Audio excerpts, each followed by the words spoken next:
Hey, welcome back to the Think Bigger Real Estate Show. I'm your host, Justin Stoddard, and I'm very excited about today's episode because it is going to help me fulfill my mission, which is simply this, to help you think bigger. I realize that my passion is helping you go on to live a life of great impact, but all of that begins with you thinking bigger than you currently do. And the best way to do that is to put you around people that are similar big thinkers. So I'm excited to have you, this tribe, here to listen to somebody who I believe is making a big difference in the industry. And I'm grateful to have him on. I'm grateful for all that he does. So let me introduce Ricky Carruth. Many of you know him. He's all over social media. The guy's dominating. Been in the business for 17 years. Since 2014, he's sold over 100 transactions a year as an individual agent. We're going to get into how he does that. But also, he has the first totally free real estate coaching platform, which I think is something that we're going to get into and explore as well. He's written 2 books, speaks all over the country, all over the world.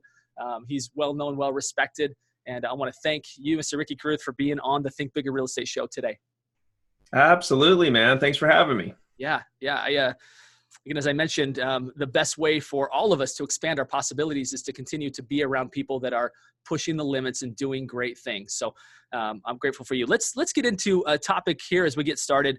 I actually reached out through Facebook asking people what they would want to hear from you. And one of the questions that came up is, as an individual agent selling over 100 homes a year, not even to mention the books that you're writing, the speaking engagements, the coaching that you're offering, talk to us about work-life balance. What does that look like for you to where you are able to keep relationships outside of work, right?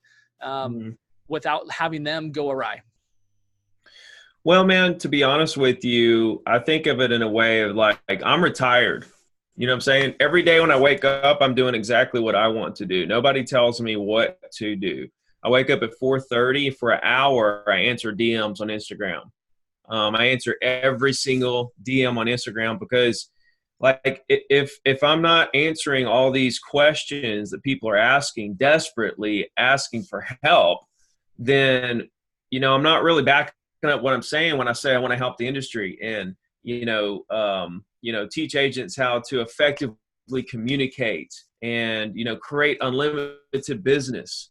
So work-life balance for me is that there is no work-life balance. It's all life.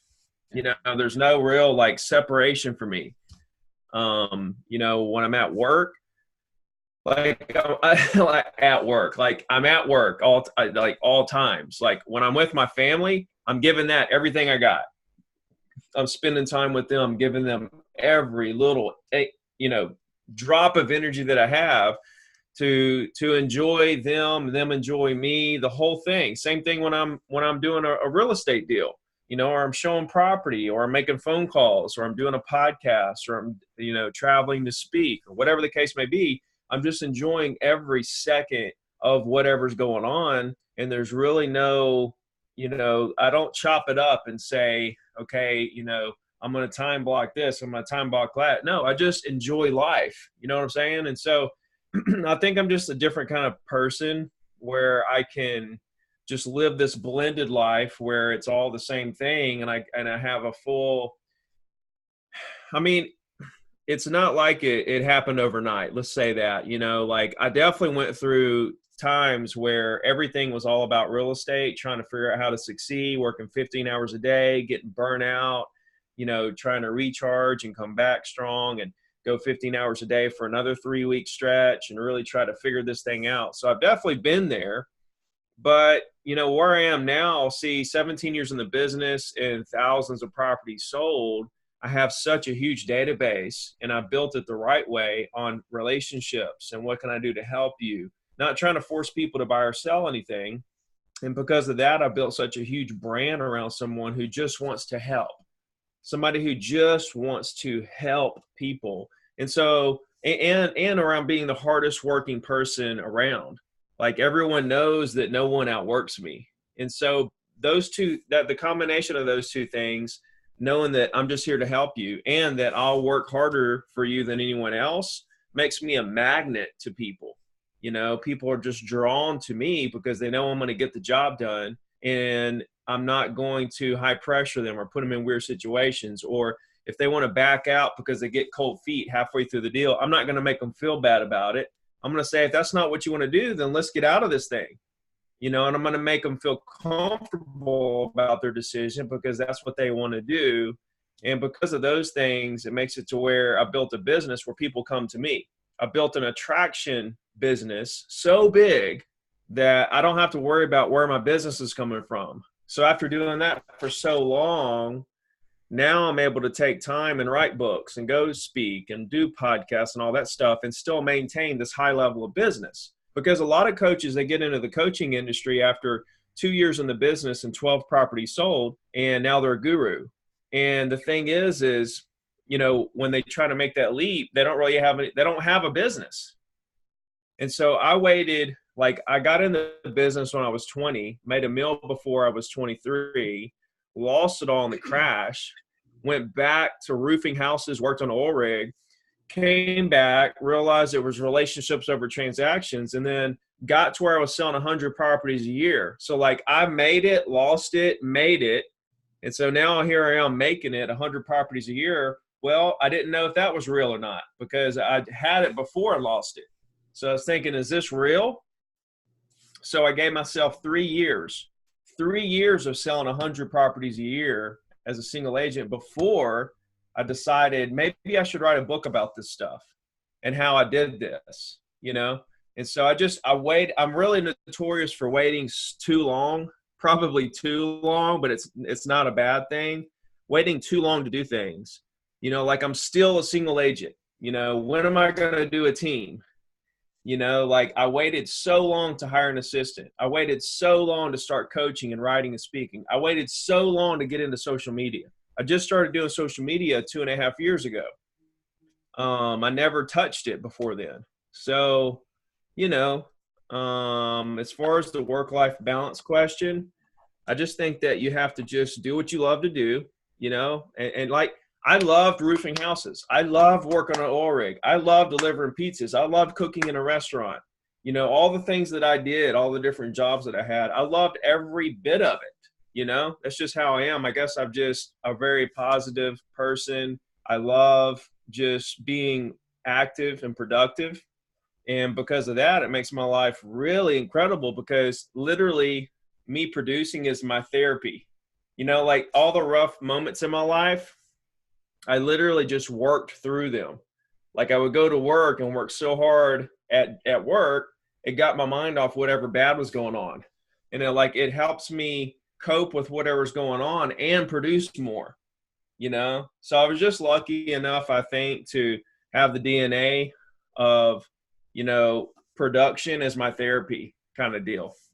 I really appreciate what you said there. It was interesting. I was pulling out of the garage this morning, had my daughter in the car, I was dropping her off at school, and the garage door went up, and I said, another day doing what I love. And she kind of looked at me, and I don't think that's a common answer. I think a lot of people, it's thank goodness it's Friday. I can't wait till this is over. It's this terrible treatment. I know Gary Vaynerchuk talks a lot about this.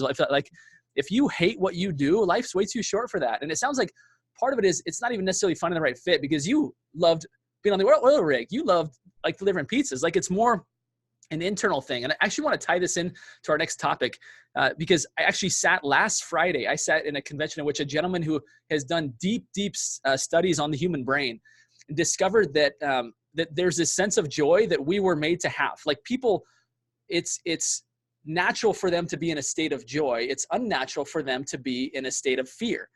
And so he went on to say that the way that we get into this feeling of joy is it's relational. That anytime that we are very task oriented and fix this problem and get it done, we tend to move people aside or use them as pawns in our game to get what we want.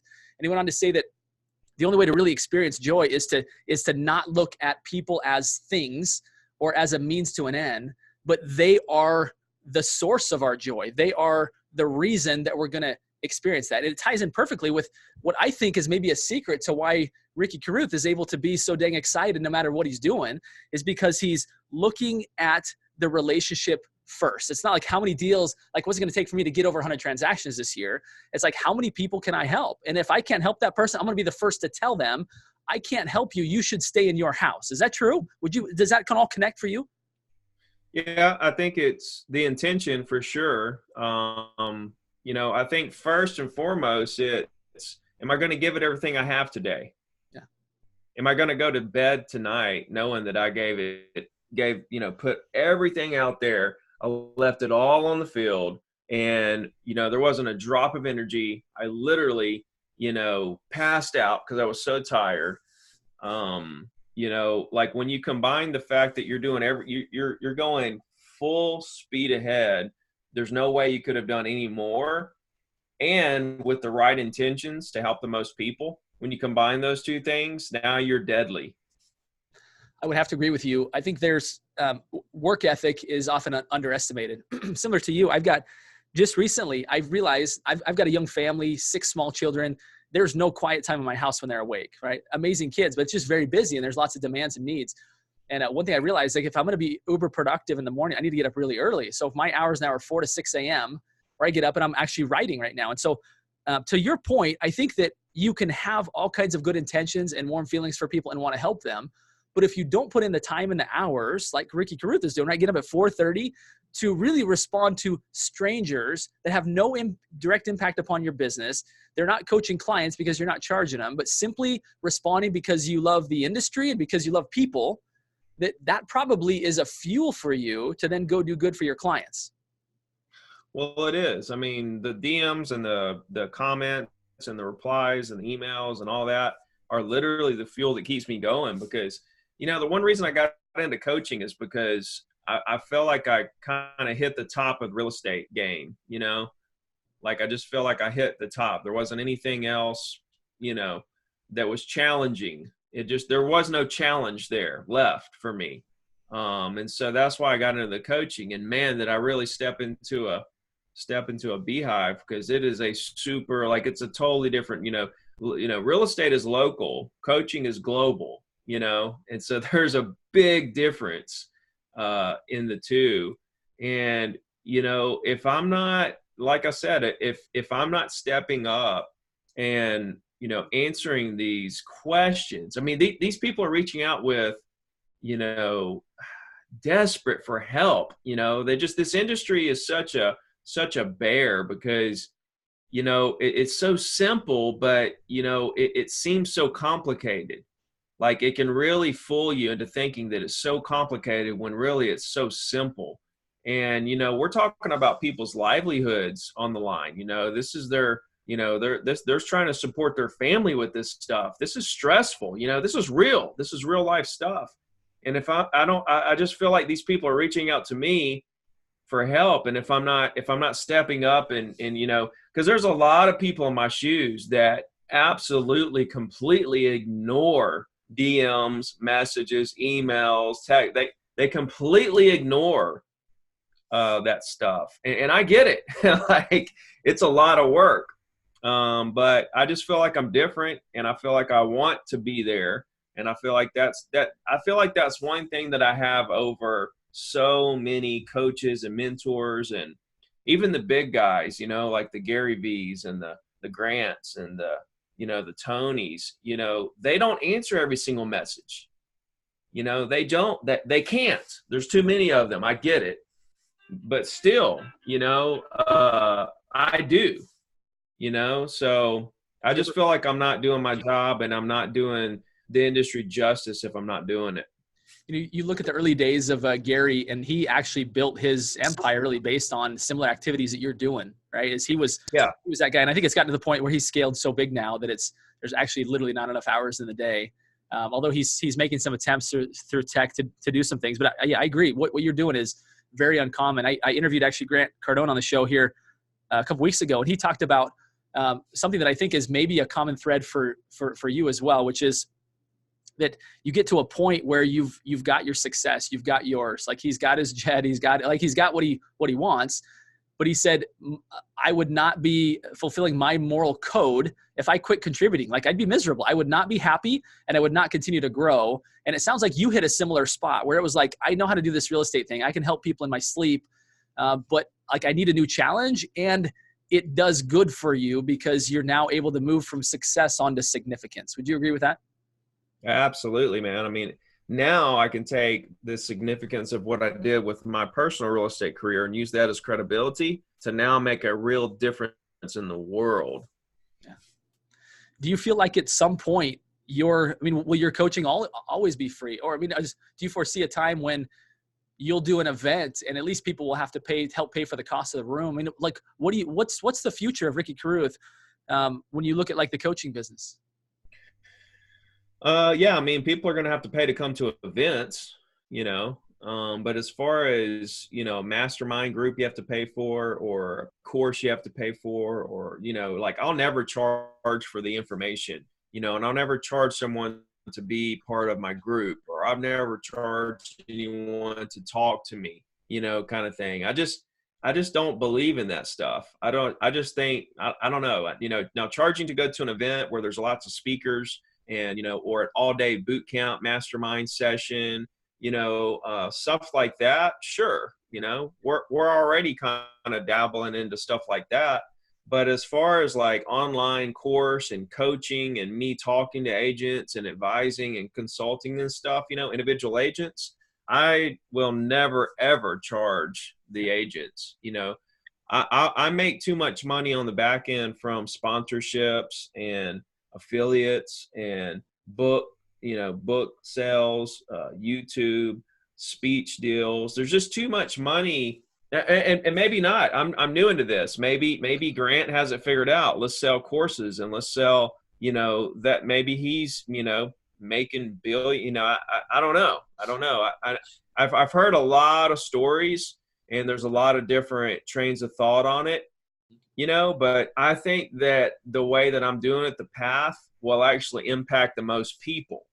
So I don't know if I'll make the most money or not, but I know that I'll make plenty of money. I know that I'll make enough money to live on. But I do know for a fact the way my business model for coaching will impact the most people, because when you do it for free, who doesn't like free? It's a no-brainer that you're going to influence more people that way, and a lot of people say, oh, well, if it's free, they don't have skin in the game and, they're not going to take it serious and stuff like that. Look, 87% of agents fail. Okay. So 87% of agents don't take it serious anyway. Oh, well, they need to pay so that you can hold them accountable. We have an accountability program in place in my free coaching program, but, let's say they didn't know that, if someone needs self-accountability, then there's a whole other set of issues going on, like you do not have to tell me, you do not have to hold me accountable for anything. And I think the top producers are self-motivated. They hold themselves accountable. They don't need anybody holding their hand telling them they need to make calls today or whatever the case may be, So we'll charge for events and stuff like that, but I'm going to help the industry for free. Yeah. I think, as even in my small market of Portland, Oregon, as I see, there's some agents who really want it. And when you're getting started, as trying to fund a family and a business at the same time, you need a lot more revenue than you think you do. And, I do see some coaching programs really helping people, but I see some that probably aren't a good idea based on the revenue that agent is bringing in. There's just not enough revenue to be investing in a coach. And so I think that you create a really powerful bridge and at some point it may make sense for those people to pay coaching, but for a lot of the people that are just getting started, I don't know that it ever does at that level. I could be wrong. I know you have a different train of thought saying like, no, it never makes sense. But again, I think, well, it just depends. It just depends on the coach and everything. But, you got a lot of, I'd love to know the statistics behind the agents that take out a credit card to pay for coaching, that actually don't have the money to pay $1,000 a month for coaching and go into debt, paying for a coach that turns around and doesn't tell them anything different than what's on YouTube. It's horrible. And then if they try to get out of the contract, they got creditors that come after them. How is that helping the industry? You scare the agent into thinking that they need a coach. They have to pay this $1,000 a month or they won't succeed. You take their money, and then if they try to back out of the contract, you go after them. You put them in debt. The only thing motivating the agent at that point is how to get out of debt, not the coach. And now we got to figure out, how we're going to pay this off. And they won't let us out of the contract, even though it's not helping us. Yeah. So yeah, I mean, it is a rough industry, to be honest with you. And I'm just hoping I can spread my message far enough and I already have saved a lot of agents, to be honest with you. So many agents reach out and say, man, I'm so glad I found you before I paid, God knows what. Or, hey, I was about to quit 3 months ago and I found you somewhere. I get messages like that all the time. Yeah, it's I think it's a really act of the heart that, that you're doing for the industry. I believe that the industry right now, its greatest competitors are not each other. The greatest, competitors are those that are propagating a message that the real estate agent is no longer necessary and that you can use an app and get the same result. Now, with some agents that don't do good service, that may be true, but for agents that really care about the people and really have expertise on their area and can really show up as an expert, a leader, and a consultant, I don't think that is true. And that's the message that I think we need to combine and share, and be sure that consumers understand that fighting against Wall Street money that's telling a different message, that real estate agents provide more value than the fee that they take. And you'd be best served to go that route as opposed to going for a low-cost tech offering. I don't know what your thoughts are on that, but that's, I believe that. Well, my thoughts are that this year was the year of the least amount of for sale by owners in, I don't know, the history. Like, there were less for sale by owners that sold this year than in a long time, if not ever. That's what, when I had the interview with Adam yesterday, we were talking about this, and he was telling me it was like 98% or something of transactions and people are using real estate agents. And it goes back to the whole thing, I mean, are you going to give yourself a knee replacement surgery? Are you going to cut your knee open and get in there and are you going to roof your own house? You're going to plumb, you're going to get under your house and plumb it goes back to that. Real estate agents are professionals. There's so much liability. There's so many horror stories out there about deals that went wrong. And most of those involve people that try to do the deal on their own who aren't professionals. You want a professional to handle this delicate, one of the biggest financial decisions that you'll ever make for you. Yeah, we make a lot of money for a reason. Doctors make a lot of money, everybody, lawyers make a lot of money. I would never go into a courtroom without a lawyer, representing me.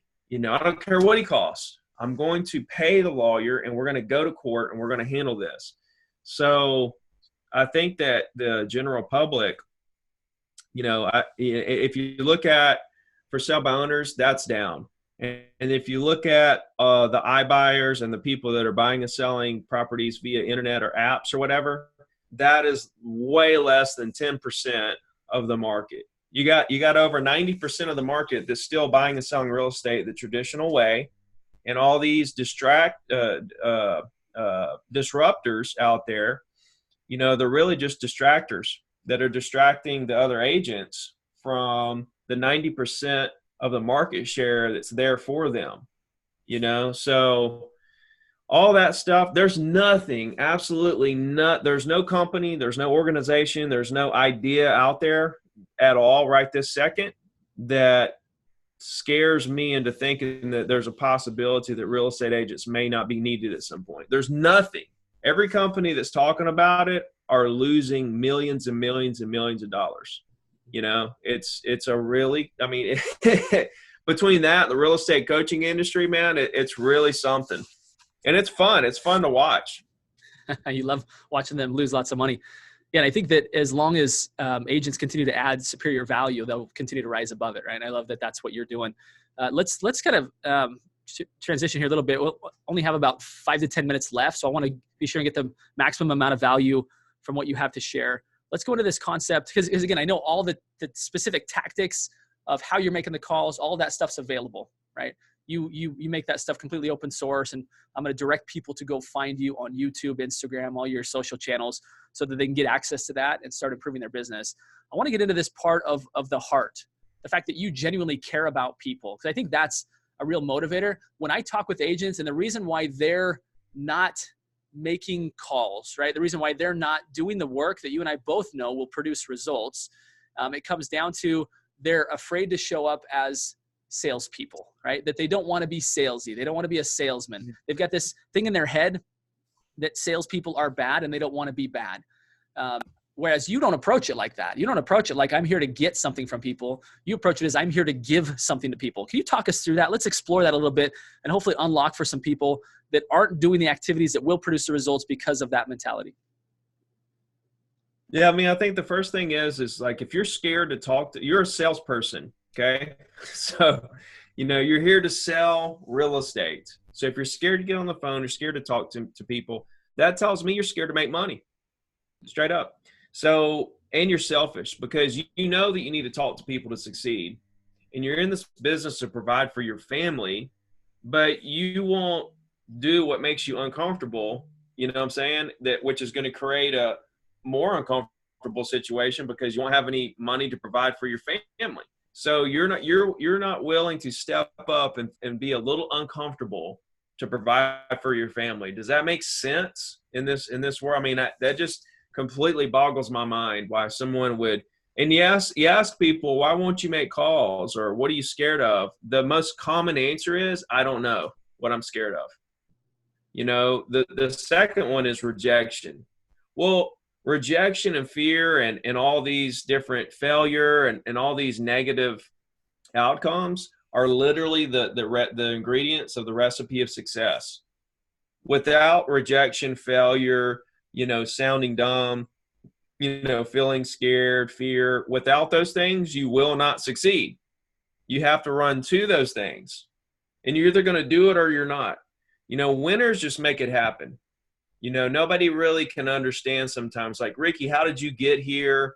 How do you do all the things that you do? I'm just a winner. I just do it. I really don't know. I just do it, So as far as not sounding salesy and approaching people in this low pressure way, but still capitalizing and closing deals, first you have to understand that closings happen every single day, regardless of the market conditions. The market could crash tomorrow harder than it did in 2008, and it would still produce closings every day. Every closing's worth two possible clients, a buyer and a seller. That's two opportunities. So multiply each closing every day by two, and that's how many opportunities there were every single day. So when you understand how abundant the industry is in your market, in your local market, not just the country, in your local market, when you understand the abundance of it, okay, now that opens our eyes up to the fact that, okay, deals are happening all around me. I just need to go talk to people and see who I can help do deals. And so you start to get into this mindset that you don't have to try to be high pressure, because you know that there's a possibility that they might want to do a deal or they might not. They might want to do a deal in a year. Either way it goes, I want to represent them. If they're looking to do one now, I want to represent them. If they're looking to do one in a year, 2 years, 5 years, 10 years, I want to represent them at that time. But I don't want to try to control the situation into a place where I'm trying to make them do a deal today, which is what most training teaches. It tries to teach agents how to handle objections and talk them into signing the line. And it's just BS. I mean, it just really is. It's for me, they are going to do a deal. It's just a matter of when. And it's a matter of what agent they're going to use. So how are we going to be their agent? The number one job for real estate agents is to make people feel comfortable with you. So how do we feel comfortable? How do we make people feel comfortable with us? Okay. The way you make people feel comfortable with you is by being comfortable with them. When you're comfortable, when you're calm, cool, collected, then they're going to be comfortable, calm, cool, and collected.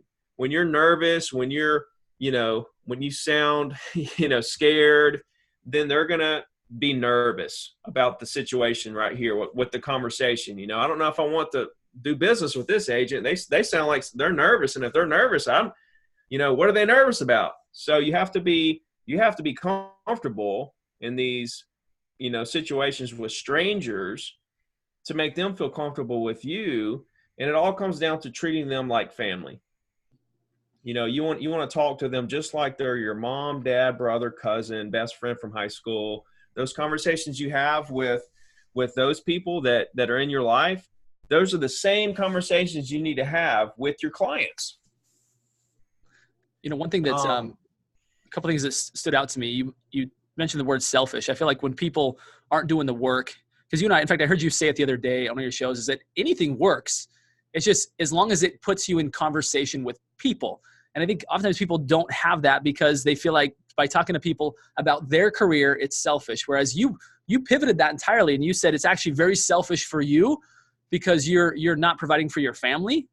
And it's selfish because you have a skill set that can help people and you're holding it, right? You're putting your light under a bushel, right? You're not allowing what you've been trained to do to go help people. And I think to your point also is that there's a certain level, it's not so important.